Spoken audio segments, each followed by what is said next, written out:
Bismillahirrahmanirrahim. Assalamualaikum warahmatullahi wabarakatuh. Bismillahirrahmanirrahim. Wassalatu wassalamu ala rasulillah Sayyidina Muhammad ibn Abdillah wa ala alihi wa sahbihi wa man tabi'ahu ila yaumil qiyamah. Amma ba'du. Nanti setelah taklim dibuka forum tanya jawab. Yang bertanya snacknya ditambah. Satu dus. Yang nggak nanya snacknya ditarik kembali. Jemaat alim yang berbahagia, mohon maaf kalau jadwal harusnya tahun minggu lalu ada kegiatan di sekolah yang saya harus ke Jogja 2 hari. Biasanya kalau Rebo nggak bisa kita ke Kamis, tapi memang berangkat ke Rebo dan Kamis, mohon maaf. Kita lanjutkan. Di dalam sholat itu ada namanya syarat dan rukun. Syarat dan rukun ini kesimpulan ulama, kita sebut dengan mujtahid, ketika membaca teks-teks Nabi, hadis dari Nabi, teks-teks hadis, dan apa yang pernah dilakukan Nabi. Maka muncullah istilah surutus sholah dan arkanus sholah. Syarat-syarat sholat dan rukun-rukun sholat. Dua-duanya mempengaruhi sah atau tidaknya sholat. Tapi bedanya, kalau syarat itu belum masuk ke dalam sholat, pra-sholat, jadi syarat yang ada sebelum, sesuatu yang wajib dipenuhkan sebelum sholat namanya syarat. Tapi kalau sesuatu yang harus dilakukan, dipenuhkan ketika sudah masuk waktu sholat, namanya rukun. Dua-duanya mempengaruhi sah atau tidak. Oke. Syarat yang pertama yang disepakati ulama, ini yang standar nih syaratnya. Islam baligh berakal. Di standar nih. 1, 2, 3. Islam baligh berakal. Jadi sebelum sholat dipastikan bahwa dia Islam. Kalau punya teman nonis jangan diajak sholat. Karena mereka tidak wajib. Itu ada di media sosial, ada anak muda ditanya, dosa terbesar apa Anda yang tidak pernah Anda katakan ke orang lain? Dia bilang dosa sholat taraweh di Ramadan. Kenapa dosa? Sebab saya non muslim. Dia ikut sholat Ramadan. Nah, Islam tuh. Pokoknya kalau ayatnya wa may yabtaghi ghairal islami dinan falyuqbal minhu. Siapa orang yang tidak memilih Islam sebagai agama, maka amal ibadahnya ditolak. Yang kedua berakal. Maka orang yang, kalau orang gila nggak usah diomongin Pak ya. Orang yang di ICU tidak sadarkan diri. Nah, jadi kalau ada orang yang sudah tidak sadarkan diri dia ICU, maka masuk kategori tidak berakal. Maka dia tidak wajib sholat. Ternyata sembuh Pak Ustadz, nggak jadi matinya. Tuh yang kemarin harus diulang nggak? Kalau bahasa agama harus diulang karena ternyata dia hidup. Bahasa di pengajian namanya dikodok. Berapa hari dia kemarin tidak sadarkan diri. Yang kedua, orang ketuaan, pikun. Orang pikun itu yang berarti tidak masuk kata berakal. Maka dia tidak wajib sholat. Nah, di tempat saya itu ada orang pikun begitu ya. Sudahnya hari Rabu, dandannya buat sholat Jumat. Sholat Jumat hari Rabu. Tapi bawa senter Pak. Jalan siang-siang bawa senter, ditanya mau kemana Kong? Sholat Jumat hari Rabu. Udahnya Jumat baunya senter. Senter kan biasanya malam baunya. Ini baunya siang, tapi mau sholat Jumat. Nah itu pikun. Yang kayak gitu tidak wajib sholat. Nah maka anak kecil dianggap otaknya belum sempurna, maka dianggap tidak berakal. Maka saya bilang, kalau di kampung kita Pak, ada anak kecil bercanda, lari-larian di masjid, nggak ada dosanya Pak Jemaah. Yang dosa itu yang aki-aki yang ngomel. Yang dosa. Sebab ketika dia ngomel, dia marah, orang sholat terganggu gara-gara suara keras di dia, ini yang bermasalah. Anak kecil mah nggak ada dosanya. Sebab secara, nanti ada yang kedua balik. Dah, orang pingsan, tidak wajib sholat. Nah sekarang gimana Ustadz? Kalau saya di rumah sakit diinfus, kan saya berakal. Tapi saya tidak bisa berwudu, saya tidak bisa bertayamum. Wajib nggak sholat? Wajib. Sebab Anda Islam, Anda berakal, Anda balik. Tetap wajib. Sholatnya bagaimana? Ya sudah. Dalam bahasa fikih ada istilah faqidut thahurain. Orang yang memang tidak bisa melakukan dua aktivitas bersuci. Apa itu? Wudhu dengan tayamum. Yang kayak gitu sholatnya tanpa wudhu, sholatnya tanpa tayamum. Maaf Ustadz, ini masalahnya kita punya bed itu madhabnya begini Ustadz nih. Nah, mana kelasnya kelas rata-rata? Ya kalau VIP bisa turun. Ya, kalau VIP bisa turun. Tapi sekarang udah jarang. Bukan, ada rumah sakit namanya kan VIP, eksekutif. Ada lagi bawahnya deluxe. Saya bilang kayak di hotel. Rumah sakit pakai eksekutif, pakai deluxe gitu ya. Nah, kalau memang tidak bisa, karena memang salah, ya sudah, sholat madhab mana saja. Sudahnya tidak berwudu dan madhab mana saja.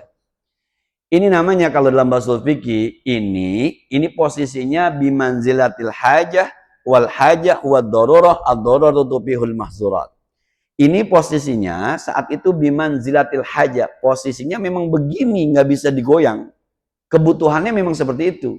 Maka al hajah wad darurah, yang namanya hajat itu adalah darurat. Darurat itu tubihul mahzurat, membolehkan sesuatu yang dilarang. Orang sholat dilarang tanpa wudhu, buat dia boleh. Orang sholat dilarang tidak menghadap kiblat, buat dia boleh. Kenapa? Karena posisinya. Nah, jadi Islam baligh berakal. Yang berakal udah. Sekarang baligh. Apa sih baligh? Secara syariat, tanda balik itu, ulama bikin tuh, alamatul bulugi talasun. Kitab namanya Sapinatun Najah. Dulu pada zaman dahulu kala kita pernah bahas di sini. Kitab Sapinatun Najah. Zaman dahulu kala. Sebelum Indonesia masuk Piala Dunia. Sampai saat ini belum, Pak. Kita pernah bahas tuh.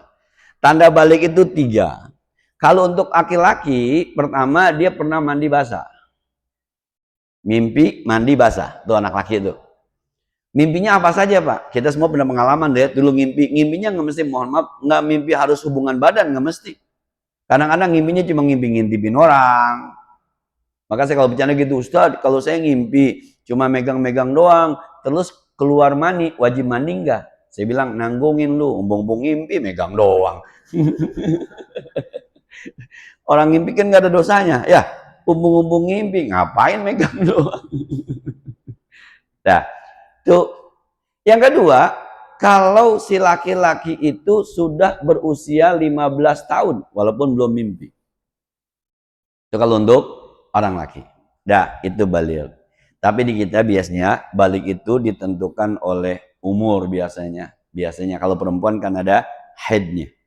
Dah, Islam ini belum sholat nih. Belum masuk ke sholat. Maka namanya syarat. Karena di luar sholat. Pendahulu sholat namanya syarat.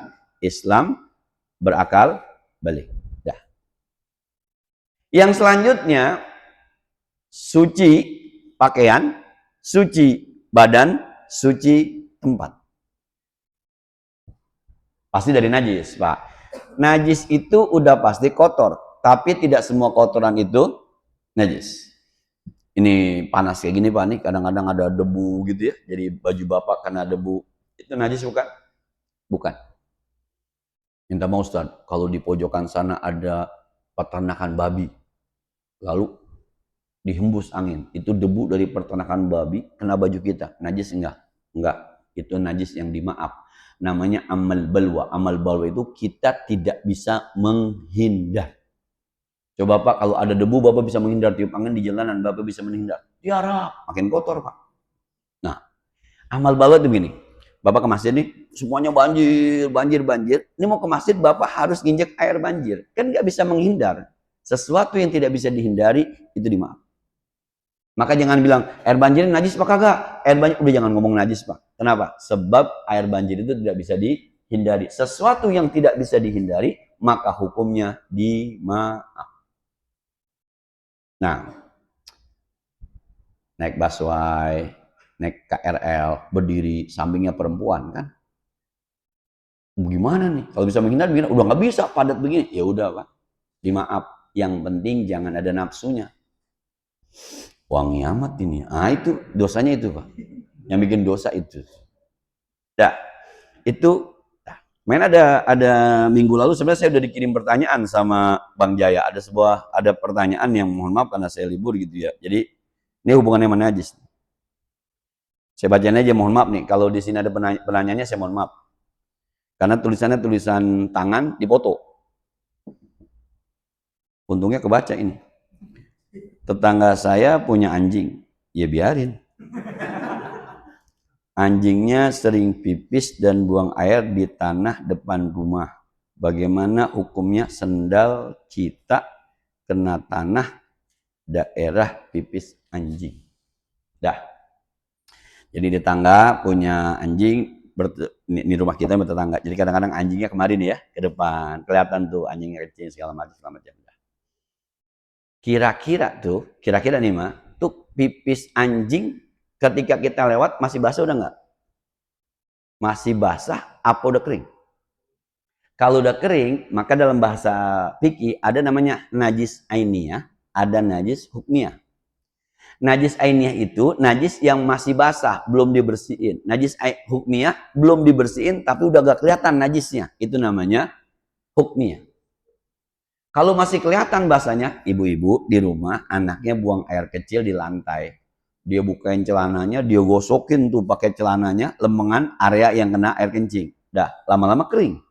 Udah nggak ada kan najisnya? Udah dibersihin belum? Belum.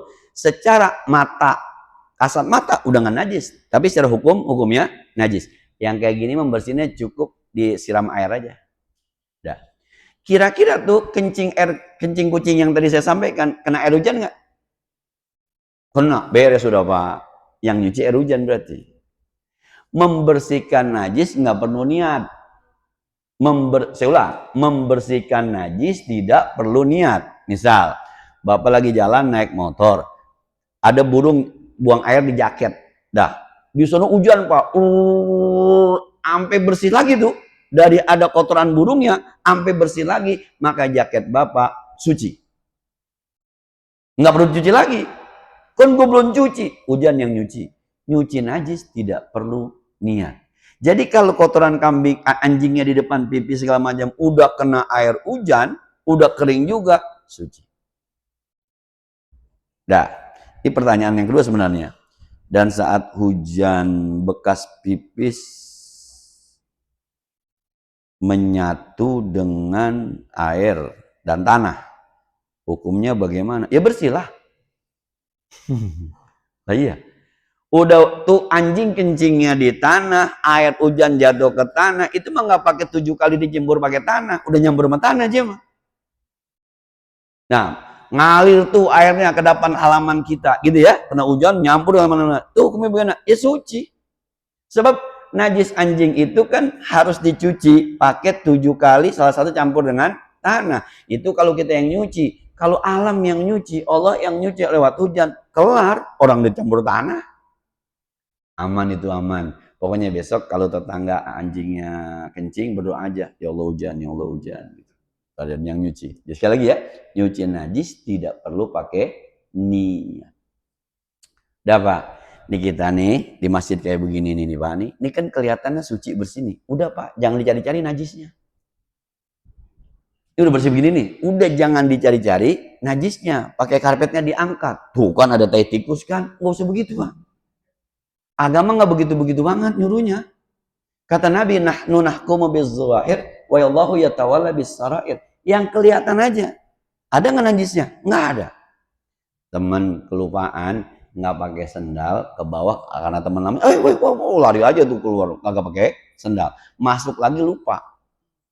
Terus kata temannya begini, lu nggak pakai sendal masuk ke masjid, ntar kalau kaki lu nginjek tai ayam, kalau kaki lu nginjek, udah nginjek belum? Itu yakin Pak ragu? Ragu Pak. Itu namanya menuduh. Nah, kecuali dia sadar nginjek kotoran ayam, dia masuk ke masjid, itu najis. Tapi kalau saya khawatir, saya takut, kalau itu sesuatu Pak. Maka dalam bahasa ushul fikih ada istilah al-aslu baqa'u makana ala makana. Memberlakukan hukum saat ini dengan hukum yang tadi selama tidak ada dalil yang merubahnya. Mohon maaf, ini kan karpet suci nih, karpet suci. Bapak-bapak keluar, kemudian masuk lagi, terus orang lihat kok ini ada debu ya, ini ada debu ya. Dah dibersihin bersih. Maka selama itu kelihatannya debu adalah suci, maka hukum karpet tetap dinyatakan suci. Sampai ketahuan betul bahwa itu adalah najis. Itu namanya istishab. Jauh kita bicara Pak, saya ulang lagi deh ya. Jadi kalau ada seorang istri ditinggal sama suaminya, berapa puluh tahun pun ditinggal, kalau tidak ada kata cerai, surat cerai, maka dinyatakan belum bercerai. Karena hukum asalnya nikah. Yang bisa membatalkan nikah hanya perceraian. Kesian Ustadz itu 15 tahun, lakinya nggak ketahuan.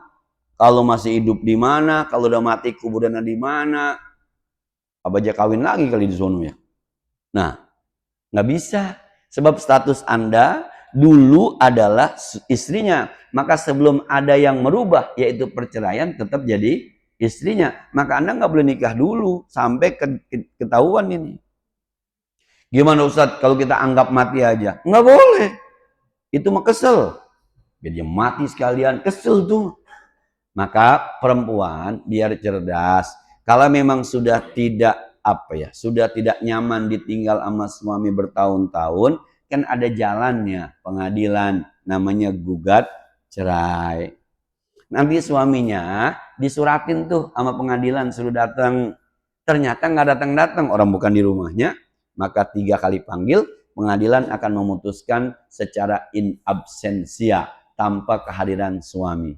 Dinyatakan talaknya jatuh 1. Dengan keputusan itulah maka si istri dinyatakan janda. Baru boleh nikah lagi. Selama tidak ada keputusan itu tuh, berapa puluh tahun pun tetap hubungannya sebagai suami istri. Hukum tetap berlaku sebelum ada yang merubah. Dah. Sama Pak. Kita pakai baju begini Pak. Ini jangan mereksain najis sampai ke kantong-kantong sini Pak. Ada najis apa kagak ya? Nggak usah Pak. Jangan kematan neliti begitu, jangan. Pakai peci sampai dibuka ini Pak, ada najis apa kagak ya? Enggak usah Pak. Udah kelihatan suci, pakai aja. Kelihatan suci, pakai aja. Itu suci, pakaian suci, badan suci, tempat. Terutama suci dari 2 hadas. Hadas kecil dan hadas besar. Hadas kecil itu yang sering meragukan ketika Bapak habis buang air kecil, kemudian wudu, lanjut merasa ada yang keluar sedikit. Gitu. Itu nggak keluar Pak. Itu nggak keluar. Kecuali keluarnya 2 tetes, ada tes, itu 2 tetes. Tapi kalau baru jalan dong itu jalan gini. Mohon maaf ya. Jadi ada lagi Pak, kalau Bapak habis buang kecil, kemudian nanti sholat, ketika sujud, rasanya ada yang keluar dari 2 belah pantat tuh, plus gitu ya. Itu Pak gelembung yang ada di antara 2 bokong Bapak terbuka ketika sujud. Gelembung.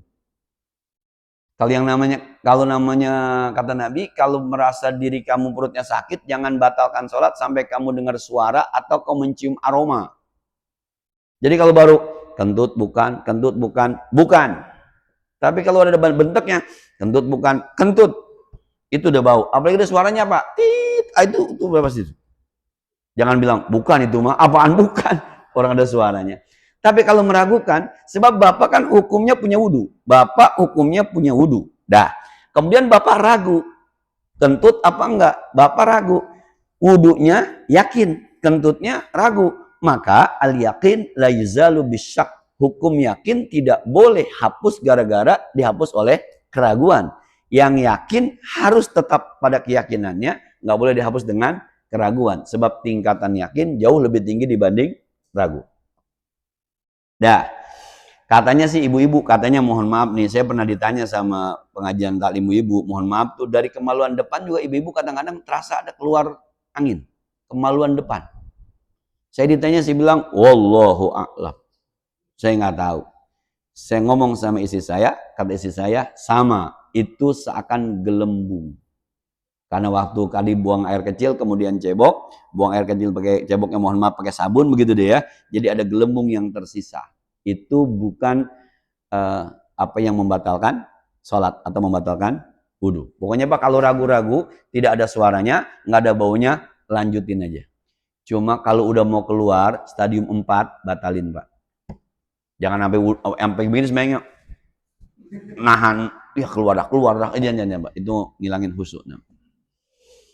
Dah, yang krusial kemarin sebab dibicarakan itu menentukan arah kiblat. Ulama berbeda pendapat. Kiblat nih, ini sebenarnya yang paling asik tuh mazhab Hanafi. Yang paling sempit tuh mazhab Syafi'i. Yang agak moderat itu mazhab Maliki. Apakah orang sholat di Darussalam itu kiblatnya harus pas ke Ka'bah atau yang penting arahnya saja? Mohon maaf, misalnya ini Ka'bah, ini Darussalam. Baris lewat Darussalam kayak Istiqlal lewat gitu kan. Kalau diluruskan kan yang ini doang yang lembang Ka'bah. Ka'bah cuma 18 meter. Ini kalau ditarik lurus nggak Ka'bah juga. Nah sekarang orang-orang Darussalam ini Ka'bah, Darussalamnya di sini, tapi ke sana tuh. Boleh nggak? Kalau yang pinter, yang ngerti, ambil kompas Pak. Kalau yang ngerti nih ya, ambil kompas. Tentukan dulu titik antara utara dengan selatan. Kalau sudah ketemu utara selatan, tarik timur barat. Kalau ketemu timur barat, dari titik barat, miringin ke sebelah utara 25,10 derajat. Itu kiblat. Kalau ngerti Pak, ngeliat kompas aja nggak pernah apa ya. Nah, udah ada kompasnya, nih diapain? Ini. Kalau ngerti, kalau nggak ngerti, udah apa? Kalau nggak ngerti, pokoknya kalau kata orang Jawa, madep ngulon. Itu namanya jihadul Ka'bah. Yang penting Anda sholat ke arah barat. Kalau kata mazhab Hanafi ini paling, yang penting dari orang ini segitiga. Jadi selama badannya ini sepotong masih ada ditarik, masih lurus ke Ka'bah, masih boleh. Jadi ada kiblat yang mohon maaf ya, ada masjid yang begini, ada masjid yang begini, ada masjid yang begini nih. Karena memang waktu dibikin gagak sah menurut mazhab Hanafi. Cuma saran saya Pak, kalau udah nih Darussalam udah begini, udah Pak semuanya begini aja Pak. Jangan ada yang nikung satu gitu, nggak enak banget dilihatnya. Di sini ini nikung sono, sini nikung sono. Ada yang begitu tuh, Yang saya cerita, ada orang pergi haji 2003 udah di depan Ka'bah masih miring aja, Pak. Iya, itu sampai saya punya paman Ustaz Abdul Hamid namanya, karena selalu bang saya, Mas, Ka'bahnya ono. Ini Ka'bahnya, dia sebenarnya madhab suruh. Maka dikasih tahu, Mas, Ka'bahnya itu Ka'bahnya. Enggak, saya kemari aja.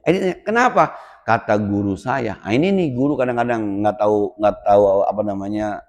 kualitas muridnya. Kata guru saya, kalau sholat itu biluk ke kanan dikit katanya. Di kampungnya, rupanya gurunya di kampungnya ketika masjid mau sholat jadi diukur sama gurunya kurang kanan dikit. Maka kata gurunya, lu kalau sholat di masjid buang kanan dikit sebab masjid kita kurang lempeng. Sampai ke Masjidil Haram Pak, jangan dikit. Aduh, kalau kata saya mah di mana bumi dipijak, di situ langit dijunjung. Udah pengurus masjid, DKM masjid apapun udah nentuin, udah ikut aja ke sana, udah ikut. Karena mau lurus langsung ke Ka'bah menggunakan mazhab Syafi'i, kalau mazhab Maliki agak moderat gini. Kalau Bapak ada di dalam Masjidil Haram, maka menghadap ke Ka'bah. Kalau Anda berada di luar Masjidil Haram, maka menghadap Masjidil Haram. Kalau Anda berada di luar kota Mekah, maka menghadap kota Mekah. Tuh. Nah, kita kan ke sana menghadap kota Mekah. Walaupun Mekahnya belum tentu lurus-lurus juga sama Mekah. Tapi yang paling ajib itu mazhab Syafi'i. Pokoknya harus pas ke arah kiblat. Maka muncullah ilmu namanya ilmu falak. Ilmu falak itu ilmu mengukur mana posisi kiblatnya. Saya bilang tuh, kalau di pesantren ada namanya rubuk tuh dihitung Pak. Saya dulu tukang ngukur kiblat. Kalau masjid mau dibangun tuh saya tukang ngukur kiblat. Karena ketika diundang lah, Ustaz tolong diukur kiblatnya sebelum bikin pondasi. Bikin gitu. Maka saya bilang tadi, tentukan dulu garis timur baratnya, utara selatan, nanti dari timur barat udah pas begitu, miringkan ke sebelah kanan, ke sebelah utara, 25,10 derajat. Dah, itu masalah kiblat. Jadi mau madhab yang penting. Ayatnya mana sih? Kan awalnya Nabi sholat menghadap Baitul Maqdis. Ke sana, pojokan sana sholatnya Nabi menghadap. Terjadi pertentangan tuh. Banyak orang-orang ahlu kitab Yahudi bilang begini, alah Muhammad katanya agamanya baru. Mana kiblatnya sama sama kita, Baitul Maqdis. Maka Nabi pengen banget supaya, ini kalau bisa pindahin dah. Gak enak dianggap nyontek nih, kagak enak nih. Copy paste ini kayaknya kita kiblat kita ini. Maka Nabi sambil sholat tuh suka ke atas mukanya. Ke atas itu maksudnya, ya Allah ganti, ya Allah ganti, ya Allah ganti. Nah, Nabi ini mengharapkan wahyu, nih ke atas. Teman-teman jangan, Nabi ke atas Ustaz, ngarapin wahyu, lu ngarapin apaan? Nah, akhirnya turun ayat tuh, kalau nggak salah surah Ali Imran, qad nara taqalluba wajhika fis sama, falanwalliyannaka qiblatan tardaha, fawallu wujuhakum syatal masjidil haram. Qad nara taqalluba wajhika fis sama, sungguh kami melihat wajah kamu menengadah ke langit. Udah Muhammad sekarang mah, fawalli qiblatan tardaha, silakan kau menghadap kiblat yang kau sukai, apa? Ka'bah. Fawallu wujuhakum syatal masjidil haram. Arahkan wajah kamu ke arah Masjidil Haram. Ini menariknya Pak nih, tafsiran bermacam-macam. Kalimatnya coba. Fawallu wujuhakum. Arahkan wajah kamu ke Masjidil Haram. Sebenarnya dalam fikih yang hadap muka berdada. Ayo Bapak-bapak. Ketika kita sholat sebenarnya yang menghadap ke kiblat muka apa dada? Tuh. Sekarang gini Pak, katanya. Bapak lagi sembahyang, nengok dikit, balik. Batal nggak? Batal nggak? Enggak. Sementara wajahnya tidak menghadap kiblat. Nih Pak, disebut wajah yang dimaksud dada. Yang dimaksud tidak menghadap kiblat tuh, mohon maaf ya. Misalnya kiblat Pak, kalau Bapak nengok begini masih dia menghadap kiblat. Tapi kalau udah ke sono Pak, baru tidak menghadap, walaupun mukanya ke sono. Iya, badannya ke sono, mukanya ke sono, ke kiblat mukanya. Ini tidak menghadap kiblat. Sebab yang diinginkan adalah inilah kalau kita membaca tafsir, membaca ada bahasa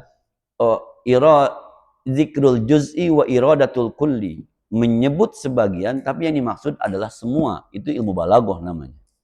Misal begini, saya membeli 3 ekor ayam, itu ekornya aja sama pala-palanya Pak. 3 ekor ayam, apa ekornya doang ya? Enggak dong.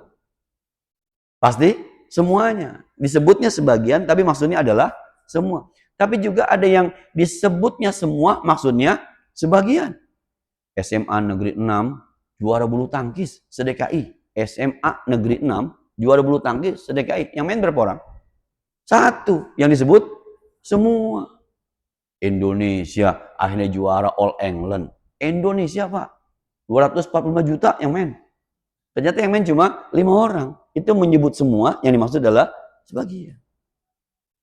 Ya Bani Israel, wahai Bani Israel. Nggak semua Bani Israel, ada juga yang benar di Bani Israel.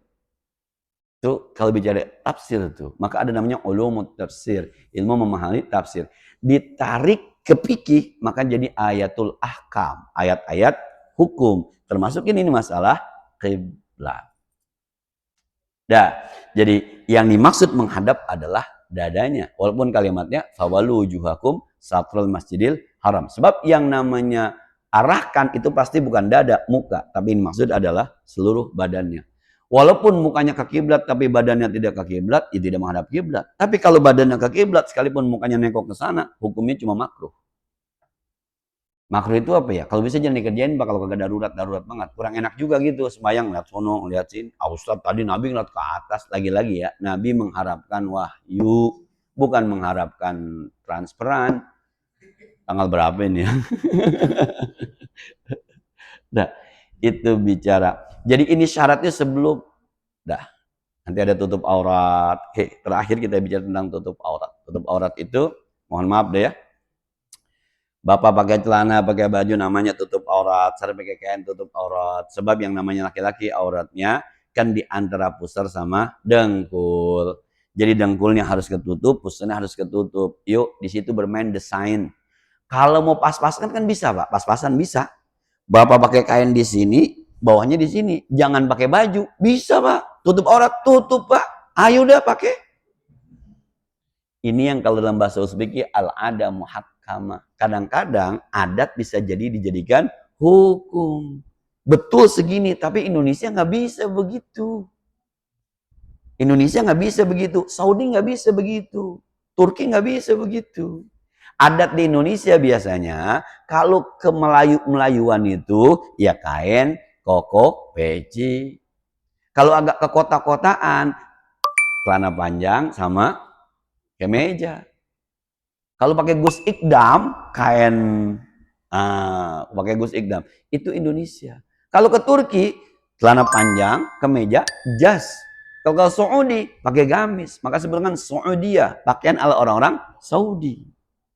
Maka kalau besok saya pakai gamis Pak kemari Pak, itu bukan orang soleh. Itu orang lagi pakai baju gaya Saudi. Gaya Saudi. Jadi habaib-habaib kenapa pakai begitu Pak? Dia sekolahnya di Yaman. Orang Yaman rata-rata pakaian sehari-hariannya begitu. Itu pakaian sono, Yamani namanya. Nah kalau kita, saya lihat ada seorang ulama di mana begitu ya sedang ngajar namanya Al-Maduri Al-Indonesi. Asalnya Madura itu. Maduri Al-Maduri Al-Indonesi. Dah, maka saya bilang begitu, tutup aurat itu adalah syariat. Lalu dikombinasi dengan adat setempat. Maka muncullah pakaian seperti ini, muncul pakaian bapak-bapak, semuanya tutup aurat. Maka kalau disandingkan misalnya Habib Rizik sama Ustadz Abdul Somad, mana yang islami pakaiannya? Habib Rizik dengan Ustadz Adi Hidayat, mana yang islami pakaiannya? Kalau bicara islami, semuanya islami. Kenapa? Tutup aurat. Cuma yang satu Al-Indonesi, yang satu Al-Yamani. Nah, semuanya tutup aurat. Jadi silahkan pakai pakaian apa saja, yang penting tutup aurat. Kalau ada orang Ustadz sholat Idul Fitri, Idul Adha di lapangan, pakai kain, mohon maaf, hanya pakai celana dalam saja. Angin berhembus, terbang kainnya, melewati lututnya, batal menggak sholatnya.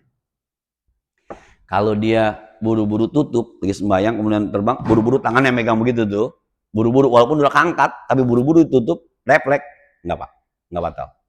Tapi kalau dia biarkan saja, menikmati, adem gitu, pagi-pagi, batal. Dah. Sementara perempuan di dalam sholat, semuanya sepakat ulama. Yang namanya sholat perempuan yang boleh kelihatan muka dengan tapak tangan atau telapak tangan. Disinilah kenapa orang bilang cadar itu hukumnya sunnah, bukan wajib. Sebab kalau lagi sholat, dibuka. Wajib dibuka. Kalau lagi pakaian ihram, wajib dibuka. Kalau wajib, mestinya nggak boleh dibuka. Sholat kan sama perempuan, iya. Tapi kalau lagi haji, lagi ihram, ada laki ada perempuan, wajib dibuka. Nggak boleh perempuan menutup mukanya. Maka dari situ, yang namanya pakai cadar hukumnya sunnah. Yang mau, monggo silahkan, itu bagus. Yang nggak mau juga, ya silahkan juga. Nah, anak saya tuh sempat, Bi, aku mau pakai cadar. Siap? Boleh? Iya boleh. Abi beliin. Pas dia pakai, ada kali seminggu, nggak betah Bi. Iya. Ya kalau kagak betah ya jangan. Tapi yang mau pakai juga, silahkan. Itu hukumnya sunnah. Baik pakai cadar. Tapi juga mohon maaf, lagi-lagi kadang-kadang setan suka goyang begitu ya. Yang pakai gamis merasa lebih soleh dibanding nggak pakai gamis, yang pakai cadar merasa lebih baik. Bukan, ini hanya perilaku kita terhadap syariat. Ada yang mau ngambil yang lebih baik, ada yang baik-baik saja, ya silakan saja. Nanti juga di sisi Allah yang menentukan siapa yang jauh lebih baik. Dah. Jadi, tapi untuk di luar sholat ulama berbeda pendapat soal aurat perempuan. Saya kira ini sementara materi kita tentang syarat sholat. Mungkin nanti kita akan bicara tentang rukun sholat pada pertemuan berikutnya. Sebagaimana biasa, yang ingin ada yang disampaikan pertanyaan tentang ini atau lainnya dipersilakan. Ya. Ini pernah terjadi di perjalanan sholat umum gitu ya. Di situ nggak ada kiblatnya. Ada sajadah menghadap ke sana ya. Saya sholat kan. Begitu saya sholat, ada orang baru lagi, dia benar ke arah sana kan. Itu wajibnya saya ulang sholatnya atau? Dipastikan nggak yang kedua benar? Dia lebih banyak orangnya. Ya iya, karena sama-sama pendatang kan. Misal kan ya, ada kan kadang-kadang kalau di rest area misalnya begitu ya, ada segala macam atau kita ada hanya sebuah ruangan yang tidak ada mihrabnya, kotak aja. Dah, karpetnya bukan begini. Kalau karpet begini masih mendingan. Karpetnya polos aja polos. Tidak ada mana kiblatnya, nggak ada. Ada sajadah penunjuknya. Cuma itu penunjuknya, madhabnya ke sana. Kita sholat madhab sana. Selesai habis sholat, ada orang maju, dia pindahin kemari. Nah kira-kira yakin nggak itu dia yang benar? Apa kita yang benar? Kalau kita tidak yakin bahwa itu nggak usah diulang. Boleh jadi dia juga salah. Boleh jadi kita yang benar. Kecuali Bapak lagi sholat madhab sana tuh. Lagi madhab sana tuh, sholat tuh, ada yang bilang, Pak, kiblatnya ke sana. Langsung balik, Pak, ke sana. Langsung balik. Asal jangan tembok aja sana. Langsung balik. Kalau dibilangin, maaf Pak, kiblat salah. Saya juga pernah, ini di restoran. Jadi mampir tempat makan, saya masuk, sajadahnya begitu sajadahnya. Jadi sajadah itu susun begitu tuh, begitu tuh. Ke sana madhabnya. Kita sholat aja. Dah. Pas udah rapi-rapian, udah pulang di jalanan. Kata ponakan, Cing, tadi encing sejadahnya dirubah nggak? Enggak. Oh, encing madhab ngidul itu. Madhab ngidul, soal maksudnya madhab ngidul. Lah, emang mana? Harusnya dirubah, Cing. Itu sejadah sholat katanya jamaah, berjamaah jadi jeret-jeret begitu tuh sholat jamaah. Tapi udah selesai. Dah. Andaikan begini, andaikan. Ini ada dua pendapat ulama. Di rumah teman. Di rumah teman kita sholat menghadap sana. Dah, udah rapi, teman ngomong. Gue semeng lu ya? Iya. Lu ikut nggak? Gue udahan tadi, temenin gue dah, temenin. Ternyata temen dia robah. Kan rumah dia kan? Dia paling tahu kan? Nah, berarti gue salah itu. Ada yang bilang kalau pakai pendapatnya Said Sabiq di Fikih Sunnah nggak perlu diulang karena sholatnya udah selesai. Tapi ada yang bilang, ini mazhab Syafi'i kebanyakan ulama kita, selama waktunya cukup untuk mengulang maka wajib diulang. Kayaknya mah pilih nggak ngulang ya. Kayaknya malas udah tadi gitu. Sebab dia tuan rumah. Kalau tuan rumah dipastikan dia paling benar.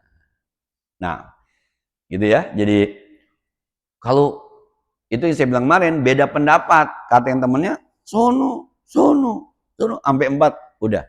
Dia boleh sholat ke arah kiblat masing-masing karena tidak ada yang mohon maaf. Kalau teman-teman nih mohon maaf nih bercanda aja Pak. Kalau teman-teman kemana-mana ada saya. Pasti teman-teman terakhir apa kata saya kan? Iya dong. Walaupun saya juga bisa jadi saya nggak tahu. Tapi teman-teman percaya kalau saya yang menentukan. Tapi kalau teman-teman berangkat sejenis. Untuk urusan itu tidak ada yang lebih baik.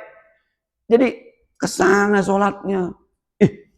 Kata gue mah ke sono sih. 4-4-nya. Maka 4-4-nya silakan sholat berdasarkan keyakinannya, tapi tidak boleh berjamaah. Bagaimana Pak berjamaah? Imamnya segi 4 begitu. Nah itu yang kalau bahasa Al-Quran, fa'aina ma tuwallu fasamma wajhullah. Kalau udah nggak ketahui kiblatnya, kemanapun Anda menghadap, pasti di sana ada Allah. Selama masih ketahuan kiblatnya, fawallu wujuhakum syatral masjidil haram. Nah, sekarang banyak aplikasi Pak. Ya, aplikasi kiblat tinggal taruh doang begitu tuh. Ya, miring-miring, goyang-goyang dikit segala macam, kurang-kurang dikit mah paling kagak keder-keder banget. Ada. Ada lagi? Ya. Assalamualaikum warahmatullahi wabarakatuh.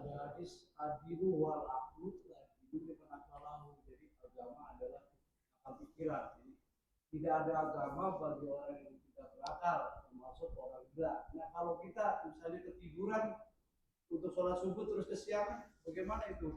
Iya, ad-dinu aklun. La aqla liman la dina lahu. La dina liman la aqla lahu. Agama itu sebenarnya semuanya rasional.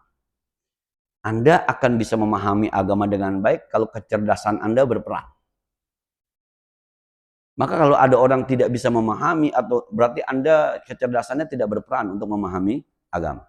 Nah, kalau ditarik ke pikir tadi, gimana kalau kita ketiduran? Wajib sholat enggak? Ketika kita ketiduran, dianggap tidak berakal. Setuju? Maka orang ketiduran tidak wajib sholat. Ketika udah bangun, wajib sholat. Kan udah bangun, mah akalnya balik.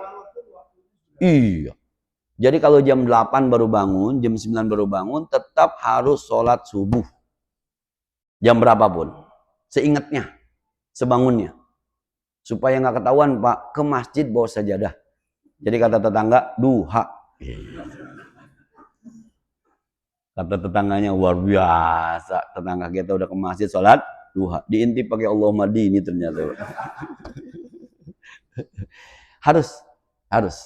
Pokoknya mau pingsan, mau ketiduran, kapan kapan dia bangun, di situ dia wajib sholat. Karena memang dia belum sholat. Gitu ya? Oke. Ada lagi Ustaz. Ya. Ulul ardi fil masjid. Nah, fil masjid dalam artian di sini tempat-tempat yang bagus. Gimana?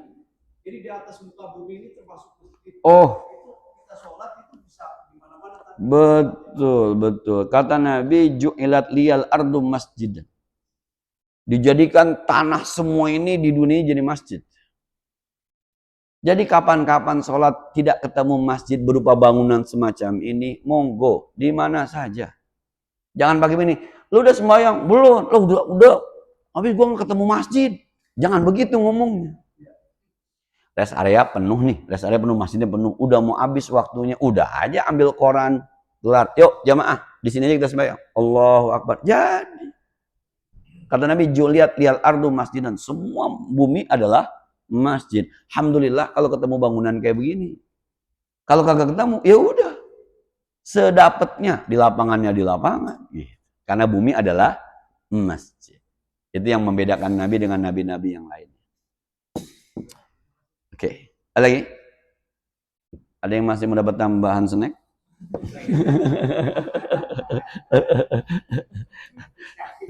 Oh, udah siapin? Oh, benar ternyata. Iya.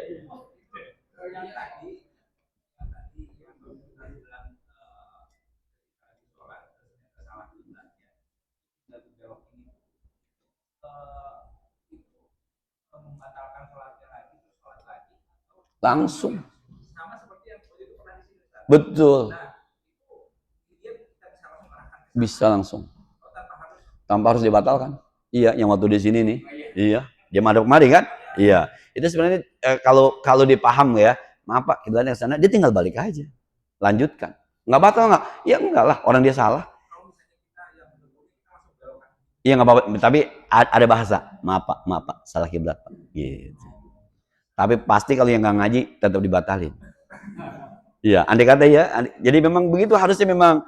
Jadi ketika ada orang salah itu dipegang, mohon maaf Pak, Bapak salah kiblat. Syukur-syukur mesti bilang, gak usah dibatalin Pak, lanjutin aja. Aja nengok, makasih. Gitu. Ya batal juga akhirnya. Monggo silakan.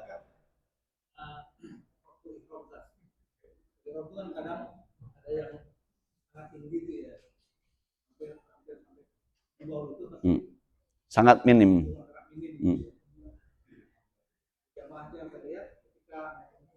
Ketika dia berdiri sih kelihatan memang, tapi begitu kita ada di belakangnya waktu sholat dia duduk, itu pahanya kelihatan itu. Iya. Sebenarnya ini kalau dari nggak kelihatan, tapi dari belakang itu kelihatan. Iya. Jadi yang namanya aurat itu tidak dilihat dari atas dan dari bawah. Yang namanya tutup aurat dilihat dari depan, dari belakang, dari samping. Jadi kalau ada orang sujud pakai ihram segini, kemudian kita juga ngelihatnya sambil sujud bangun kelihatan pahanya, itu namanya kita ngelihatnya dari bawah. Dan itu tidak dianggap kelihatan aurat. Yang namanya kelihatan aurat itu bukan dari bawah, bukan dari atas. Tapi dari depan, dari samping, dari belakang. Jadi teman-teman yang pakai ini segini ini, kemudian ketika sujud pahanya kelihatan. Yang ngelihat itu pasti yang di bawah. Bukan yang begini kan, kalau begini nggak kelihatan dia. Itu berarti ngelihatnya dari bawah dan itu tidak dianggap kelihatan auratnya. Nah, jadi memang ada yang ya kan teman-teman kita juga begitu, harus di atas betis. Tapi ada yang bilang yang penting di atas mata kaki. Nah, lanjut diomongin Pak, saya promosi insya Allah tanggal 29 saya berangkat umroh, Senin besok ada 100 jamaah. Kalau yang mengikut Pak tahun depan. Kebetulan saya ketua yayasan di sebuah sekolah. Tiap tahun itu memberangkatkan dewan guru dan karyawan 11 orang. Sambil mengajak jamaah dari luar. Dan tahun ini ada 100 jamaah. 9 hari, besok tanggal 29 berangkat, baliknya tanggal 7 insya Allah. Jadi kalau ada yang ada rencana-rencana begitu tahun depan, ya call me lah. lanjut bicarakan. Saya nggak mau promosi, Bapak sih. Cukup deh ya. Mudah-mudahan ada manfaatnya. Al-Fatihah.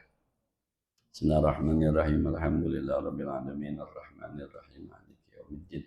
Iyyaka na'budu wa iyyaka nasta'in. Ihdinas siratal mustaqim. Siratal ladzina an'amta 'alaihim ghairil maghdubi 'alaihim waladdallin. Wa shalli wa sallim wa karim wa barik 'ala sayyidina Muhammad wa 'ala ali sayyidina Muhammad. Allahumma anfa'na bima 'allamtana wa zidna 'ilman yanfa'una. Sallallahu ala sayyidina Muhammadin wa 'ala alihi wa sallam. Alhamdulillahirabbil alamin. Assalamu alaikum warahmatullahi wabarakatuh.